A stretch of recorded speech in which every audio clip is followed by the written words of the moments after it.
వైజాగ్ ఖజానా జ్యువెలర్స్ ముందు కస్టేఫ్ అలీ అన్నట్టుగా ఉన్నటువంటి అప్పారావు గారు బాగున్నారా? గుర్తుపెట్టారా నన్ను? ఓకే, నీ వయసు ఎంత?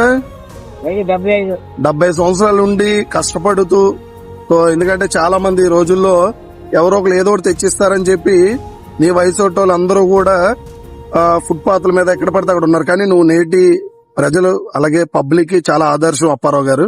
సో ఎందుకంటే ఇక్కడ చెప్పులు కుట్టుకుంటూ జీవనోపాధి చేస్తున్నారు. నిజంగా మీరు చాలా మందికి ఒక మెసేజ్ అయితే ఇస్తున్నారు. కస్టేఫ్ అలీ, శ్రమించు, నీకు శక్తి ఉన్నంత వరకు శ్రమించు, నీ శ్రమతో కూడిన వచ్చినటువంటి కష్టంతో అన్నం మెతుకులు ఏవైతే ఉన్నాయో అవి స్వీకరించు అని మీరు ఇండైరెక్ట్ గా ఒక మెసేజ్ అయితే ఇస్తున్నారు. ఈయన్ని చూసి చాలా మంది చాలా నేర్చుకోవాలి.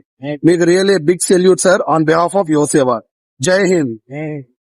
ఈ కస్టేఫ్ అలీ తాతగారు అప్పారావు గారికి యువసేవ తరపు నుంచి ఒక అంబ్రెల్లాని ఇవ్వడం జరుగుతుంది. ఎందుకంటే వచ్చేది ఎండాకాలం, మండుట ఎండల్లో ఈ తాతగారు ఇక్కడే చెప్పులు కుట్టుకుంటూ జీవన పోరాటం సాగిస్తున్నారు. ఇటువంటి ఆయనకి ఈ విధంగా శ్రమించే వాళ్ళకి చేయూతనివ్వాలి. అది అసలైన సేవ అని చెప్పి నమ్ముతూ ఉంటాం మేము.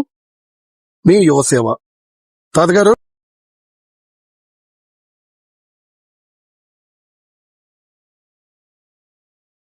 భూషా అడిగారు సాయినా నాకు అంత బాగా సాయం చేశాడు. అంతకుముందు కూడా గుడికి సాయం చేశాడు. ఇప్పుడు కూడా ఎండలో ఉన్నది, గుడి అంతా పోయింది. గుడికి సాయం చేశాడు. అందుకే దీవెనలు నాకు హ్యాపీ కదా తాత? హ్యాపీ. ఓకే.